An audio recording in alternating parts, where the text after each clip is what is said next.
Welcome, everybody. On behalf of Vichy, welcome to Let's Talk Menopause. My name is Shirley Weir. I'm the founder of Menopause Chicks, which is an online community for anyone who wants to navigate perimenopause to menopause and beyond with confidence and ease.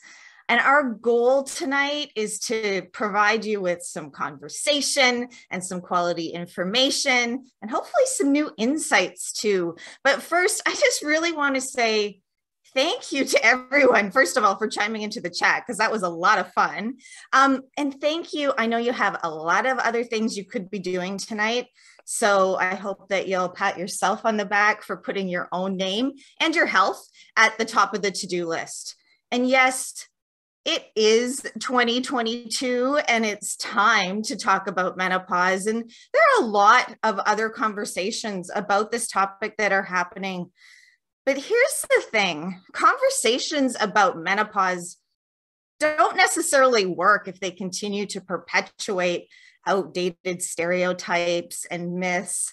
And so we really want to work to, yes, give you quality information and also share some of the things that are worth celebrating at this age and stage too. So that's why we're here. We're going to chat and answer questions and give you some great information. And you're going to hear about common experiences and frequently asked questions. And you're going to hear about how this stage is an opportunity for us to prioritize our own health, celebrate. We have a panel of experts. We have two very special guests. And please stay till the end because our skincare expert, Alicia, is going to be giving away 30 gift packs containing all 4 of the new Neovadiol creams. So stay to the end and hopefully you will see your name on the list of 30 winners. So let's talk menopause. I would like to introduce my fellow panelist, pharmacist Carole and dermatologist, Dr. Danya Traboulsi, as well as TV personality and founder of LaineyGossip.com. You know her, Lainey Louie, and TV personality and founder of Find Your Pleasure, Cynthia Loyst. So please, let's dive in. Lainey and Cynthia, let's get started. Why should we be talking about menopause? I mean, because thanks, Shirley, for that great introduction. I mean, I think, Lainey, we talk about it a lot. And first of all, thanks to you, Shirley, for that introduction, and thanks to Vichy and everyone here today. I worked with Vichy before, and I really am so happy that we're through this partnership venturing into this territory that so often is left unspoken about, except behind closed doors. And I think to be providing products that are uniquely designed for this stage of a woman's life is really, really great because it opens up also conversations around it. Like, Lainey, we've just started these conversations. I feel like over the past little while, we've had quite the time together talking about this. Well, and surely that's the thing. Why should we talk about it? Because I think that's what most women are talking about our age. Cynthia and I go on these long walks together, and I swear like 60% of the walk is about our period. How's yours? Drive me crazy. Oh, it's so heavy. And so I'm assuming other women out there feel the same way. And I also think that it's so great that, you know, we can have a talk like this, that we can have products that are geared towards women in this specific age range. Because in our culture, I feel like this age range, we're often invisible. And now that I'm in this age range, I'm like, no, you are not excluding me from any conversation or any product or anything at all. So yes, Cynthia and I would like to take our conversations about perimenopause public. And why not do it with you? It's so cool. And you know what? There's lots of women too that are listening to you right now, Lainey, and they're thinking, oh, I would never talk about it. Like they hear what you're saying and now they're feeling less alone, right? And that's really important too. It's really important. So thank you for sharing your experiences. I think, you know, it's important that we start out all of these conversations with clear definitions. Menopause has had this stigma, if you will, for decades. And menopause used to be the only word that we had to describe these stages. But in reality, menopause is just one day. It's the 12-month anniversary of your very last period. And perimenopause, which is what you were both just chatting about, that term was only coined in 1996.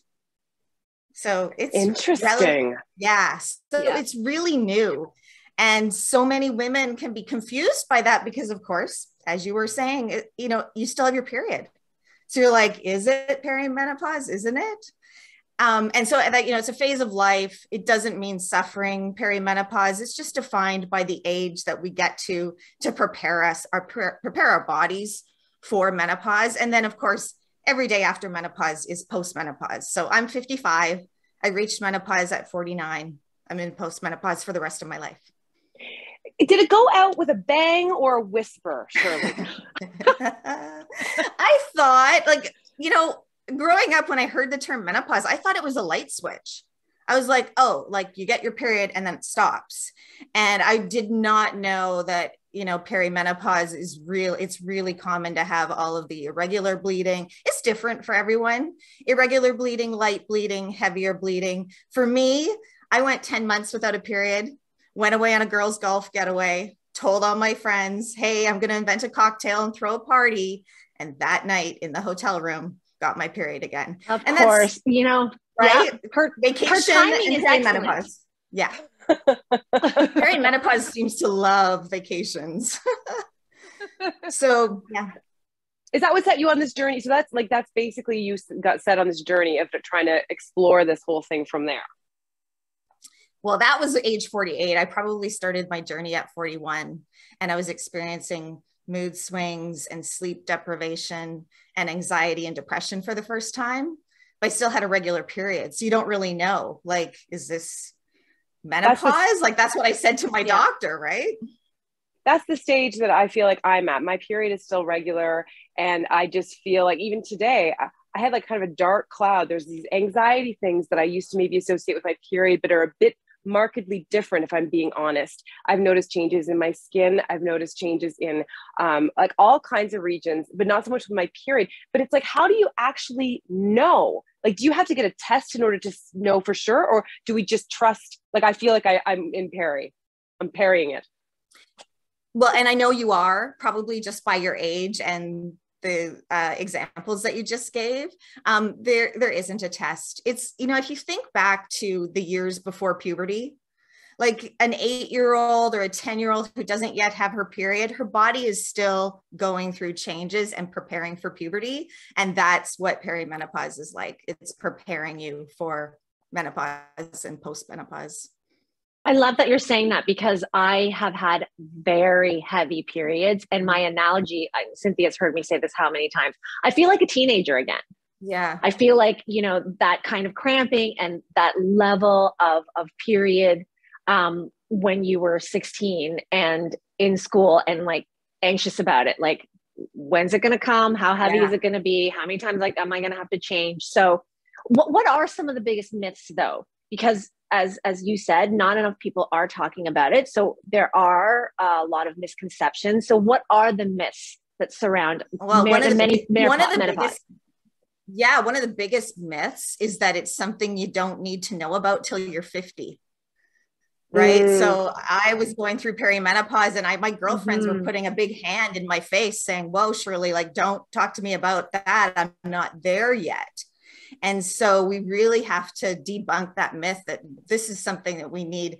Ideally, everyone would be hormone literate, but ideally every 35-year-old woman would know kind of what to expect, and not to expect suffering necessarily, but to know that there are solutions and that she can ask for support, right? And get help. And what about some of the concerns then, the more common concerns or complaints? Yeah. Well, perimenopause, the common experience, and I'm just generally speaking here, is hormone fluctuation, and even progesterone being lower than it normally is. Usually estrogen and progesterone are in this awesome dance when our cycles are regular, but then progesterone can drop, and that is going to affect sleep and mood and bleeding.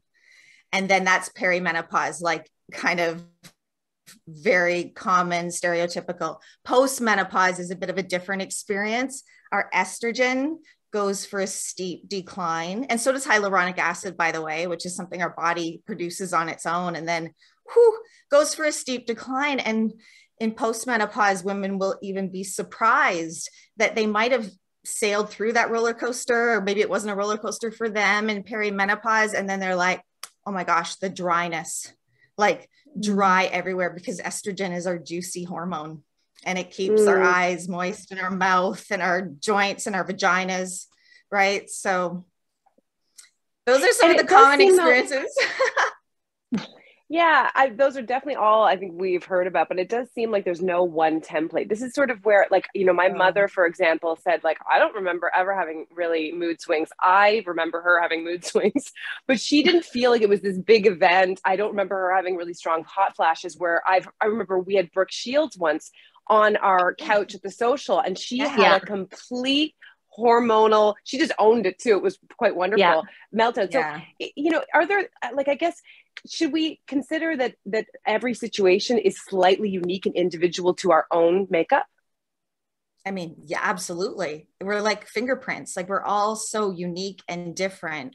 But I think, Cynthia, the important thing, and probably for all of the folks that have tuned in tonight, is that maybe your mom did sail through, maybe my mother did sail through. They may not have been talking about it, but the other key difference is stress levels, right? So our generation is bearing a lot of stress in society, and cortisol is a hormone too. Like, we're not just talking about sex hormones. If cortisol is out of balance, you're going to be waking up at 3 in the morning, like every single day.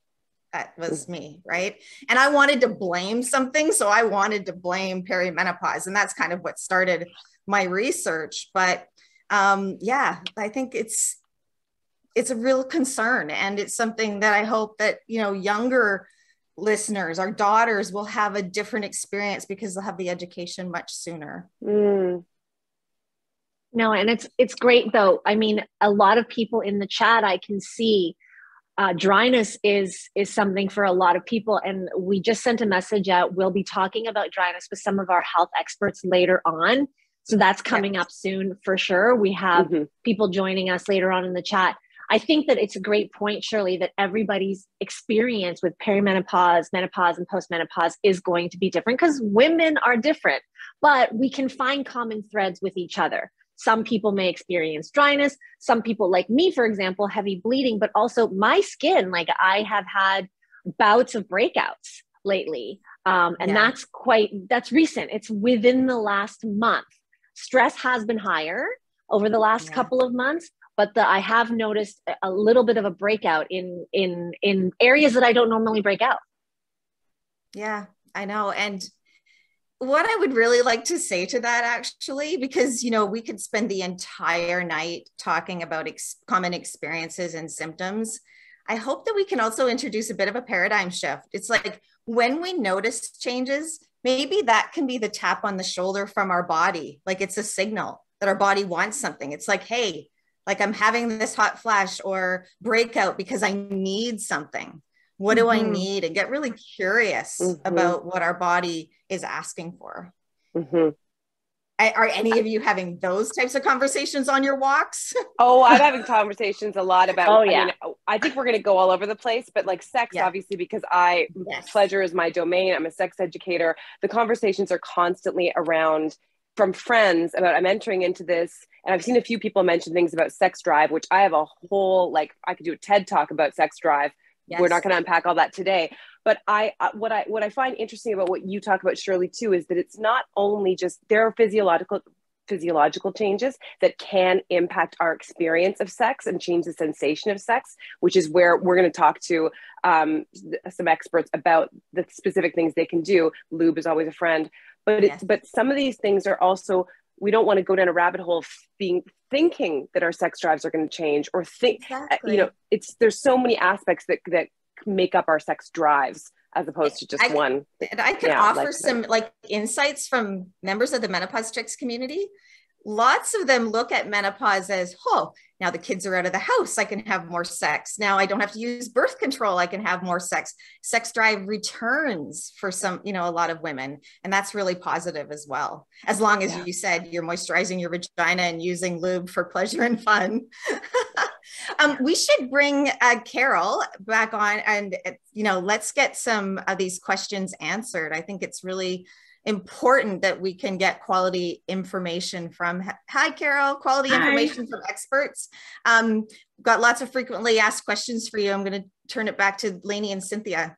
Yeah, Carole, hi. Let's start with what do you recommend for someone who is in perimenopause, who still has her period, but is just starting to feel like they're experiencing changes to mood and sleep and maybe anxiety? Is there something specific you would recommend? The first of all is, I would say, a lot of humor. Yeah. Just to make things a little bit more, less dramatic. And I would say talk to your partner before, because they're going to notice before you notice. So it's important to to talk to them about what is perimenopause and what you're going to go through, and sometimes just ask for a big hug, you know, kindness. It's going to be very important not to have a big drama about that. I have friends who got divorced and they realized afterward it was perimenopause that mix all their ideas and feelings, and they end up divorcing and regretted it 15 years later, but it's too late. So a lot of humor, a lot of kindness. The thing that I always say to my patient, in any kind of problem, when you have sleep disorder, don't add up the bad nights too many in a row. So if you haven't sleep well in 3 nights in a row, find a way to have a good night's sleep, at least one every 4th one, because lack of sleep, with any cause of lack of sleep, will change your decision-making, your mood, can bring to depression. So there are some tricks that we can do. I love doing the little meditation. Even if I'm a pharmacist, I'm not prone to pills. So I prefer to work the basic first. So meditation, I found it was very effective for anxious people. Maybe not the other ones who are like me. I don't have any problem falling asleep. So that little meditation keeps me awake, which is not good for me, but it was good for others. And sometimes just if you don't have any contraindication, to use a Benadryl or a Gravel, something that the side effects make you sleepy. So at least you're not falling into the sleeping pills, which might cause another problem long term. So that's what these are the things you want to avoid. So think about all the hygiene of sleeping, the temperature in your room, the sheets, everything that is not medical. It's important to look at it at first.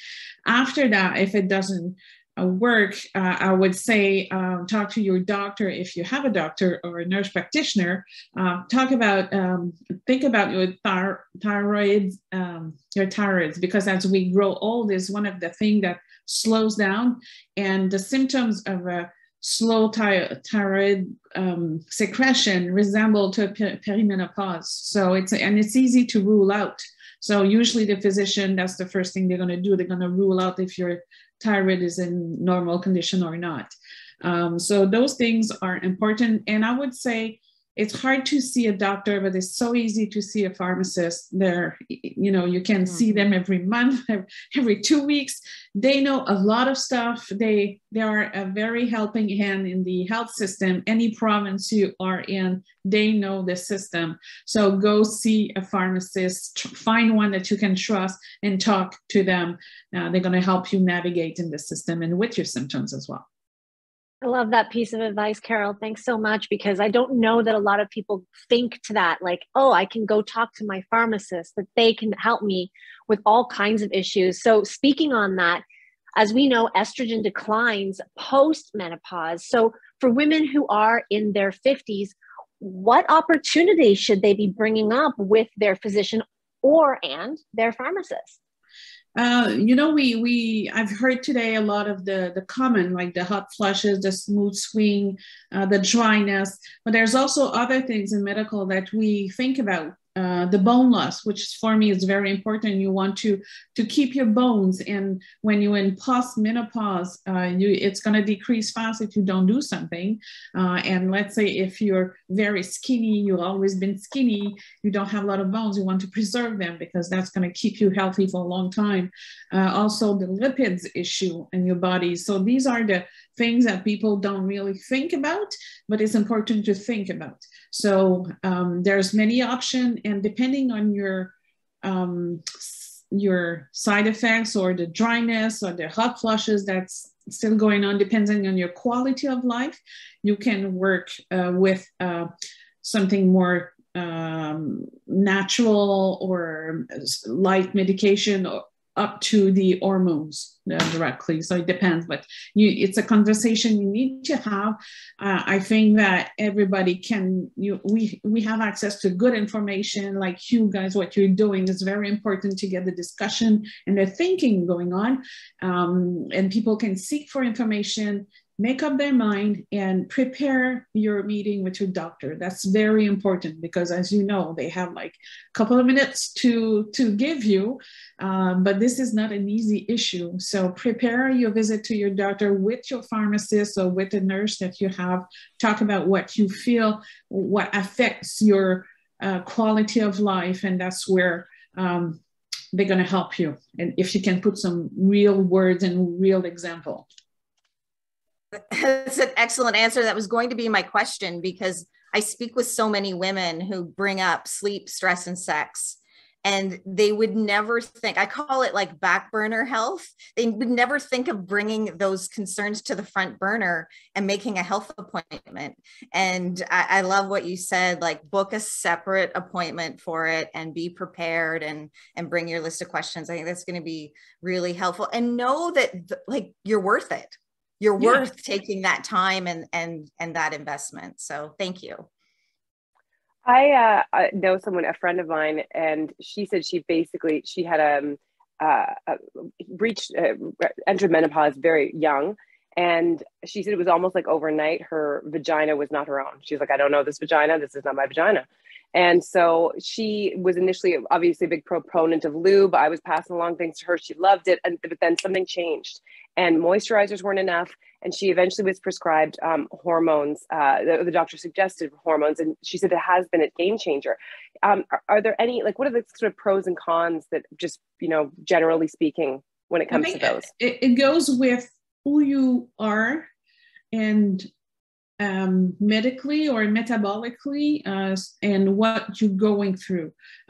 So all the dryness, there's many options, but a lot of them are not designed for aging. They're like the lubes are there to lubricate when you need it, but it doesn't have anything to do with the dryness of aging. And then you have other types with hyaluronic acid, which is going to hydrate more, or you can go locally with hormones local, which are a lot less absorbed in your general system. So it works locally. But for what you just said to me, when your friend, which happened very quickly and changed very fast, then the other option, the spectrum would be the hormones. So you have different kinds of hormones. You have the patch, you have the cream, you have the pills. So there's many options out there to choose and to adapt to the reality of one person at a time. There's no recipe. Yeah. Figure out with your doctor what might work the best for you. Yeah, but like I said, prepare yourself. You can read, you can decide. So, for me, I don't like to have a patch. I don't want it to be seen. So it's important to say to your doctor, don't let the doctor decide for you what type of hormones or what type. The doctor should be there to guide you on what you need at that stage of your life or your stage of menopause. And then you can have your mind make up to the form of medication or lubrication. And never give up. If something's not working, there's another solution. Yeah, there's one thing to remember though, very important with hormones. You don't need to start the hormones in the perimenopause or the day of your anniversary. There's two rules. One is 10 years within your menopause or before 60 years old. After that, it's too late to start. So you can take your time to think about what you need, where you are, where you want to go. Like even me, I'm a pharmacist, and it took me 2 years to take my decision, and I just started 4 days ago. So, but I did my own work, so I read everything. Welcome to the club. Yeah, I was afraid because of what I've heard, and my family is cerise, so I wanted to have a clearer view and a big decision with my doctor, and I had my bone measures and everything, and then I was able to make my own choice. Let's ask Dr. Danya to join us, because I know Dr. Danya is our dermatologist, and she has a special practice for pelvic health. So Dr. Danya, what's your response to Cynthia's question about vaginal dryness? Well, hi, everyone. Thanks for having me. Yeah, great discussion so far. I think with respect to vaginal dryness, this is something I see in my clinic in all ages, actually, but it is a more common problem not necessarily problem, but a more common concern that we'll see as we approach perimenopause and into menopause. And that's just as Carole says, as the estrogen drops, all of your moisture kind of zaps up. So in terms of how we deal with it at our clinic, I work in conjunction with a gynecologist, and we run a pelvic physio or pelvic floor physiotherapy, and then the two of us are on the medical side. And we tell women that the first thing as a dermatologist is not only is the vagina dry, but your vulva can be dry. So it's important to distinguish the two. So vulva is the exterior genitalia. Vagina is the kind of area where sexual intercourse would happen and any penetration. So that is, two distinct entities, and both can be dry. So as a dermatologist, of course, I'm always talking about moisturizing your skin. That doesn't just go for the skin elsewhere on your body, but also for your genitalia. So I do recommend that vulva owners do moisturize their vulva every day after the shower, and you can use whatever moisturizer you like. So as long as it's fragrance-free, scent-free, I'm good with it. Whatever you like, I'm happy with. So that's the first thing, is treat your vulva the same way you would treat the skin on your face, because it's just as sensitive and just as important. And then with respect to vaginal dryness, which often they go hand in hand, certain things we can recommend. So over-the-counter vaginal, not necessarily lubricants that you would use with sexual activity, but just to keep the vagina moisturized would be items like Replens is often my go-to recommendation for women. So it's a glycerin-based product, and women can use it on a daily basis, and it's kind of like a moisturizer for the vagina. In addition, I will often prescribe hormonal agents, whether it be, for me personally, just because I'm a dermatologist, not a family doctor or gynecologist, I feel most comfortable with the vaginal tablet. So that's what I'll do if I feel it's appropriate and the patient's willing. And that can often be quite helpful for people with vaginal dryness, but also something you have to make sure is appropriate for your health and your medical history. You don't want to be starting a hormone if it's not A, required, or B, if you have other concurrent medical issues that would preclude it from being safe.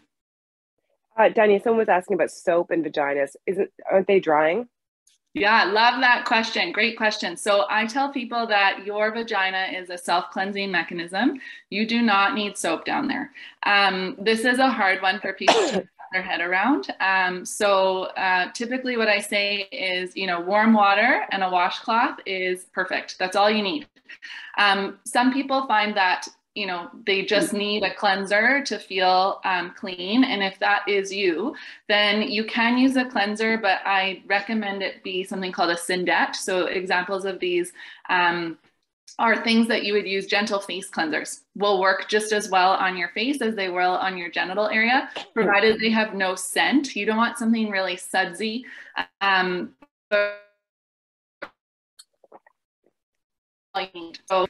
that's what I advocate for. Awesome. And we have some more questions for you, Dr. Danya. I do want to acknowledge all of the chat conversations and questions. We will not be able to get to all of your questions tonight as much as we would like to, but we're saving the chat and we're posting this video in the Menopause Chicks community tomorrow. So I want you to know that we will be getting back to you. So Dr. Danya, I want to tell you something that I hear a lot, and that is women will say, I'm doing exactly the same thing I've always done, but it's not working anymore.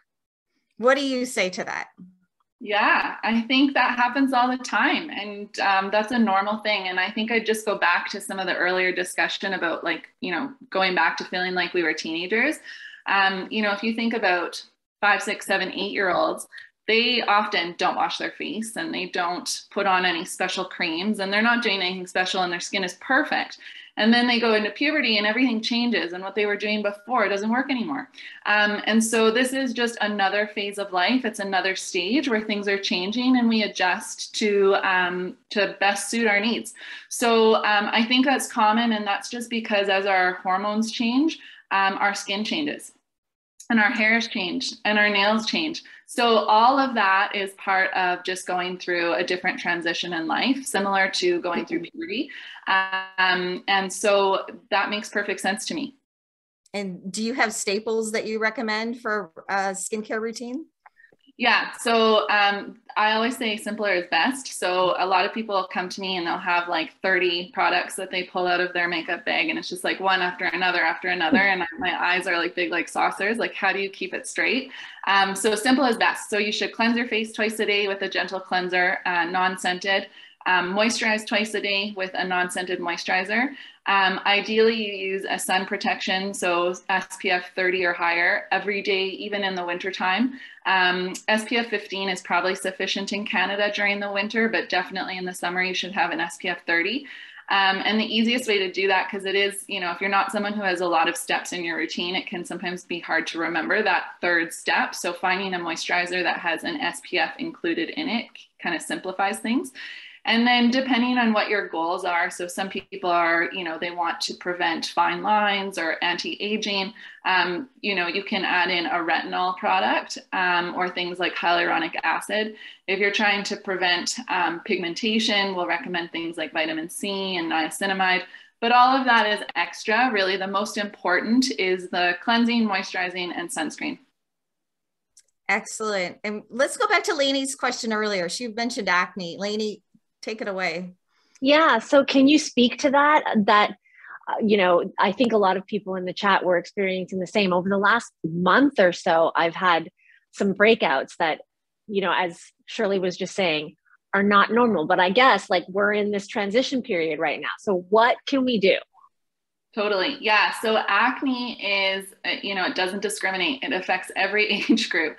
And it's happening because acne is hormonal. Like, that is the basis of acne. It has no matter on how often you wash your face, or what you're eating, although that can sometimes play a role. It adds fuel to the fire. But really the basis of acne is it's hormonal.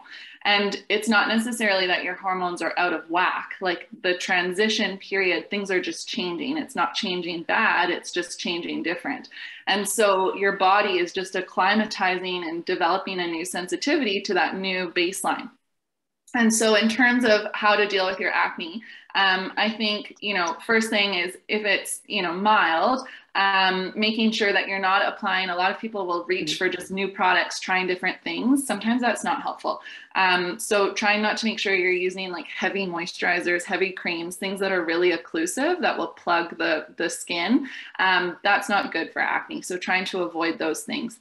Any masks, like those are worse for acne, or any occlusion. Sleep masks, if people are wearing those, can sometimes make it worse. And then seeing your family doctor, I think, is always a very reasonable first place to start. Instead of purchasing really expensive products that may or may not help anything, I think it's always good to just chat with your GP. And often, depending on how severe your acne is, they can recommend some topical prescription creams that you can try. Or medications if you feel comfortable by mouth, or refer you to a dermatologist if they feel it's appropriate or you're requesting it. And there's tons of stuff we can do. So, you know, I talked about diet. So I do recommend people keep their sugar intake and their dairy intake to not a minimum, but just a reasonable amount, because certainly high sugar and high dairy intake can contribute to worse acne. And then in my clinic, depending on how severe your acne is, we'll work on strategies together. So it can be as simple as starting a topical cream Sometimes people require a little bit more, and we'll start people on medications like spironolactone or even Accutane, low dose, which works beautifully in people going through menopause. So lots and lots of options out there. You just need to bring it up and flag it as an issue so that it can be addressed. So we know across the board, though, you know, our bodies change around this age, perimenopause, menopause, post-menopause. But then is there an added layer of change when you're from a different cultural and ethnic background? Are there specific issues that women of color need to consider during this particular phase in their lives? Yeah, great questions. So people with richly pigmented skin have kind of, we all age the same. So most of the general things are the same. So like dryness is a common one. I think an issue I see more commonly brought up with me in patients with skin of color would be hyperpigmentation. So noticing dark marks on the face where they're more noticeable. And often it can be as simple as it's just from sun damage that, you know, typically, you know, even if you think back to the group that's going through menopause now, when they were growing up, sunscreen wasn't as much of a thing. And particularly in patients with skin of color, not everyone is wearing sunscreen still. So I think that is one thing I would bring up, is that doesn't matter what color your skin is, everyone should wear sunscreen, because that hyperpigmentation affects everyone.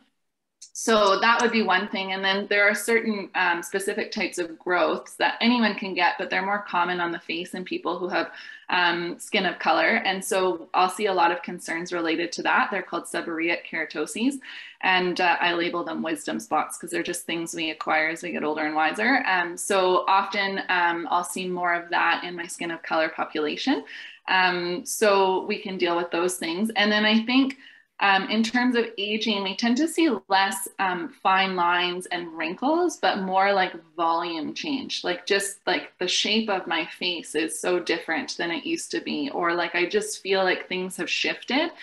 So I would say that that is more of a concern. I mean, everyone has that concern, but I think we age differently. It's been shown that different ethnicities have different kind of aging tendencies. So that would be one we see a lot, is kind of volume loss. And so that can be addressed if it's a concern for you. There's lots of things that can be done for that. Those points are so interesting, actually, because I never used to freckle. And I wanted freckles so badly. I wear sunscreen, I promise you. But I have in the last year started to freckle. It's amazing. I love my freckles, but I've never been able to freckle. So perimenopause isn't all bad, people. It isn't. I've been saying to Lainey lately that I feel like my skin is better than ever. So I just feel like it is a kind of a combination of I don't know, what you're eating, what you're putting on your skin, attitude. At least that's what I'm telling myself. Carole and Danya, thank you so much for your information. I feel like this has sparked so many conversations, and it's going to encourage women to seek out more information from their own health experts. So thank you so much for your wisdom. Thanks for having us. Thank you. Thank you both. So we've got Alicia here.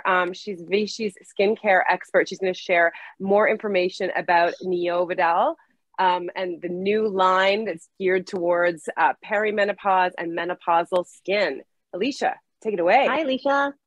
Hello. Thank you so much. I am trying to share my screen, but I cannot share my screen. So I'll wait for someone to enable that. And we will definitely dive into Neovadiol creams that are offered by Vichy. We have heard so much amazing information tonight. Super happy to be here with you and speak about Neovadiol, the solution for our peri and post-menopause clients in Vichy. Alicia, while you're waiting for that, I can just remind everyone that there is going to be a form that pops up on the chat, so you can make sure that you are entered to win one of 30 gift packs tonight. So Alicia will be making those and the announcement of the winners at the end of her talk. There we go. I think you got it. Do you see my screen? Looks great. Beautiful. Awesome. So amazing. Yes, I will tell you definitely more about the package that we have available at the end of the presentation. So stay tuned for that. Like everyone said, my name is Alicia Lefebvre. I'm here with you tonight as the Vichy training expert. And, we have over 20 years of menopause research, and we are truly working hard to understand the needs of the skin while the body is going through so many life changes, right? We heard a lot of different concerns in the chat about what's happening in the skin. So let's dive in. As those hormones are decreasing in the body, it has repercussions on the skin as well. So we've got estrogen decreasing. So there's sebum deregulation, skin thinning, sagginess, wrinkles. And then with our hormone of youth, DHEA, decreasing, there's sagginess, 2 times more dryness, a more fragilized skin, and you can see wrinkles as well. There's also an increase in cortisol, our stress hormone, which actually amplifies the effects of menopause on the skin. More specifically, cortisol impacts our collagen and hyaluronic acid production by putting stress, as the stress hormone, on our fibroblasts. So because exposome science is our territory of expertise at Vichy, which includes hormonal factors, this is one of the reasons why we decided to renovate the range lately. So with that knowledge in mind, here they are, the new creams, renovated and improved creams for Neovadiol. So a couple of things I just want to point out here is we have both a day and a night cream for the stages of perimenopause to menopause, which is that lighter color yellow that you see on the left-hand side. I've got it here. And this is called our redensifying range. So it used to be called compensating complex. And then for post-menopause, we have the more golden color. This is our replenishing range. And this one used to be called magistral, if you can recognize that name from before. But really the star ingredients that all of these moisturizers have in common, first is proxylane. So proxylane is actually a L'Oreal patented ingredient that stimulates the synthesis of GAGs in our dermal epidermal junction.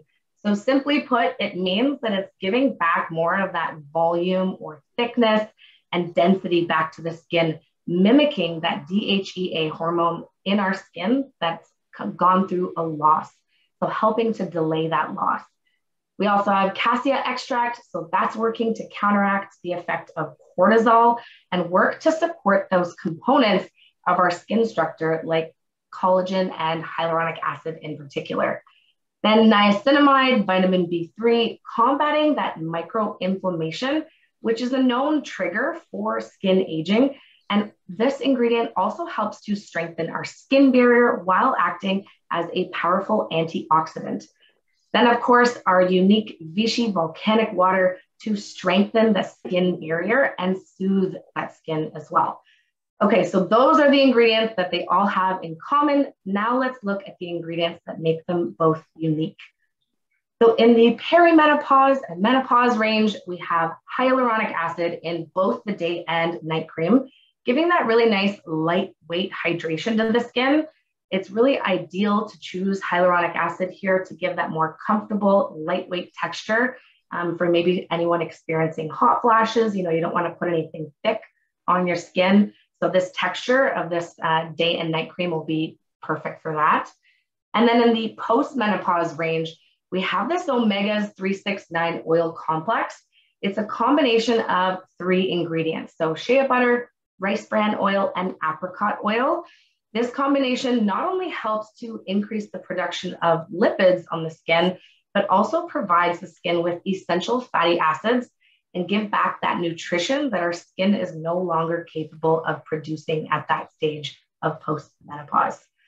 So here are some of the clinical results. So we just have enough time to share one of them of each of the creams with you tonight. So in the redensifying range on the left, we have the day cream offering that plus 17% increase in skin density, which by the way is about double from the previous version, previous formula. In the night cream, it has an ideal cooling effect. So it clinically cools the skin by 2.7 degrees to provide that extra comfort while you're going to sleep. Then for the replenishing range, the day cream has a minus 25% decrease in sagginess, and the night cream replenishes 100% of skin's lipid loss. So the packaging on these new and improved formulas is more clear than ever, including the stages of menopause actually written on the box. So a lot easier to identify which cream is for you if you're aware of the stage you're in. So let's take a look at the routine that you can create with Neovadiol. So starting with the peri or menopause stage, you would start with your preferred cleanser of choice, followed by the Mineral 89 Fortifying Booster to help strengthen the skin. And then we have the Redensifying Day and Night Cream. Of course, never forgetting your sun protection during the day. And we also have some complementary care products. So we have Phytosculpt, the neck cream, which is really great. And this neck cream can be used at any stage. Then for your post-menopause client who's typically feeling a bit more drier, we have the replenishing day and night creams with the recommendation of the same cleanser, Mineral 89, of course, your sun protection, and then the Phytosculpt neck cream. So thank you everyone so much for being here with us this evening. As we mentioned at the beginning, 30 lucky people will have the chance to try 4 new Neovadiol creams. So all 4 of them. So you simply just need to fill out the form. So on the screen, you're seeing a QR code that you can scan that will take you straight to the form, or one of our team members will also add the link to the form in the chat. So these 30 winners will be picked this Friday, April 29th, and we're going to contact you by email if you were one of the lucky winners. And then, like we said earlier, we are recording this event. It will be sent to you by email within the next 24 hours in case you want to rewatch some of the parts and share some of this amazing information that we all got to hear, maybe with a family member or a friend as well. So at the end of the webinar, we're also going to invite you to complete a quick 5-question survey. The survey is going to appear in your internet browser once this webinar is complete. But you can also use the link that you'll receive in the follow-up email. Your feedback is super important to us. And we really just want to understand, what kind of content is helpful for you in the future. So your feedback is definitely a gift. So thank you all so much for your time tonight. That ends my Neovadiol and Vichy segment. Really appreciate being here with you all.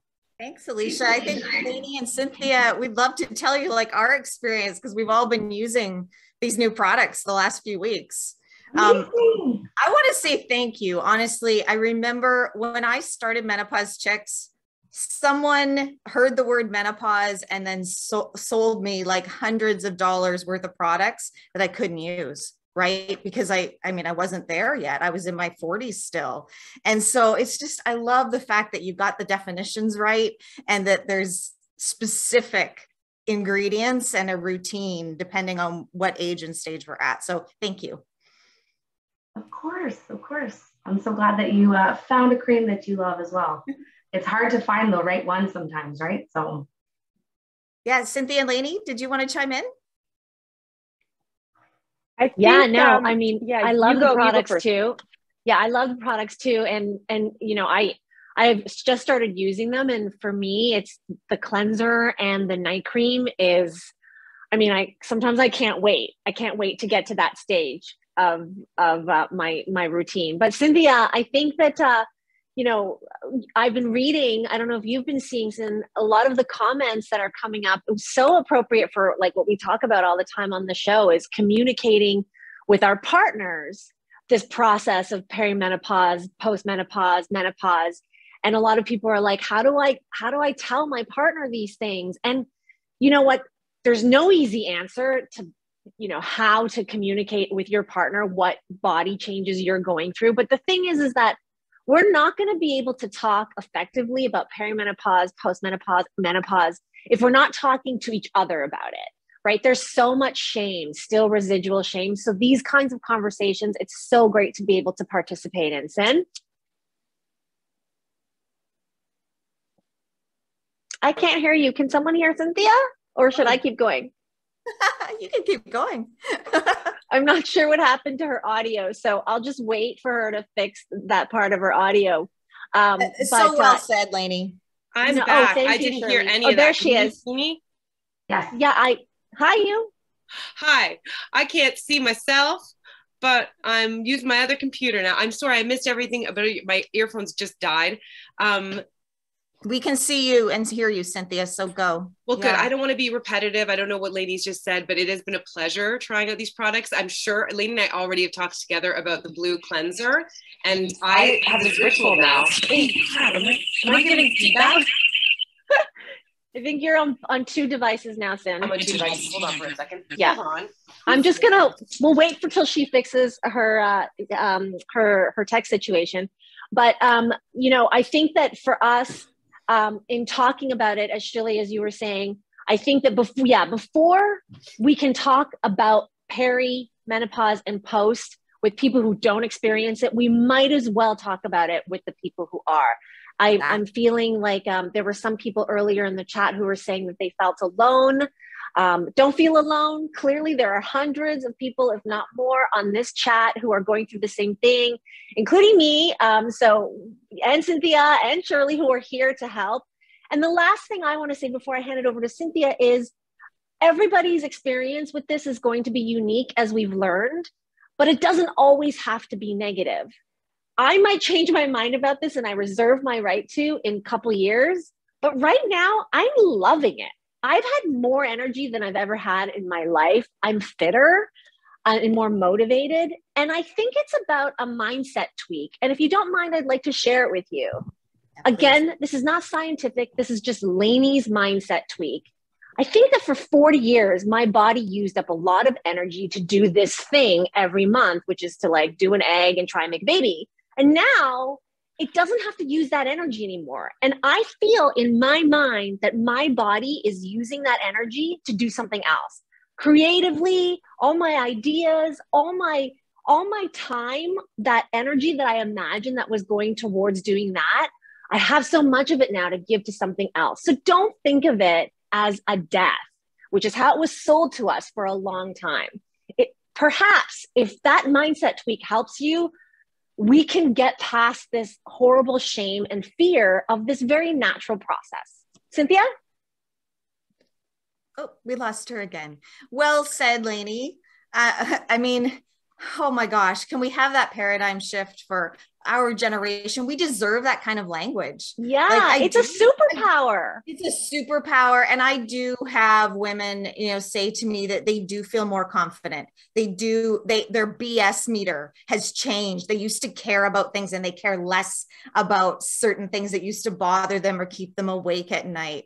They feel wiser and smarter. Some women are changing careers and changing partners and changing, how they used to view this societal, social construct of it. So I'm so glad you brought that up. I think we really need to step into that because it's been far too long. There's been tiny shifts along the way. And I think there's lots of people who now are coming forward and saying, you look at J-Lo's, and obviously that is maybe inaccessible to some degree. And yet still, it's looking at somebody who gives you something to look forward to. I used to say this to my mom, give me something to look forward to. And the truth is all of the things that Lainey was saying, and you alluded to them too, Shirley, that there are so many women who find that they come into their sexuality as they get older. It doesn't mean it has to be exactly the same way that it was when we were younger, but it can be better than it was. Mm-hmm. And I echo everything that Lainey says. I feel like I know myself better. I feel like I understand who I am better. I have more to contribute. I have more wisdom. I have more years behind me. So this isn't just a terrifying phase of life. And I think we just have to own up and talk about it more. And that's Absolutely. Not to diminish the people out there who are experiencing these concerns. And for sure, talk to your physician and your pharmacist. But at the same time, I think that if we're talking about it, then you might find that Shirley said that tap on the shoulder. Mm-hmm. It's just an incentive to go and talk to somebody, meet somebody new and get some information. And that's empowering too. So totally. If you need a permission slip, to be reminded that you deserve to feel amazing, then here it is. Here's your permission slip, and go and, use that wisdom to ask questions, to get curious. By the way, Cynthia, I got asked at a conference not that long ago if there was sex after menopause. And I said, yeah, absolutely. Sometimes even with a partner. Oh my God. It is so important for people to know that door doesn't just close, but there does need to be ongoing conversations. It's why it's great you're doing what you do. Find Your Pleasure. We talk a lot about like reframing the way that we can't expect sex to look the exact same way as it does. Our skin doesn't look the same. Our bodies don't work the same. We change. But if you can get creative and tap into that curiosity, Shirley, you were mentioning curiosity before, getting curious with our partners, getting curious with our own bodies, getting curious with all kinds of, you know, accoutrements that we might want to play with as well. You can unlock all kinds of things that maybe you never even started to when you were in your 20s. Yeah. I love that, Cynthia. I think I'm fascinated by my own body right now. I think You it's the really most are. interesting. I am. Like, I think it's the most interesting thing ever. And I think that is part of it too. Be super obsessed with yourself in that way. Like, what is our body doing? It is amazing. It's a superpower. Yeah. I love that you're sharing that. I mean, a century ago, women died at 58.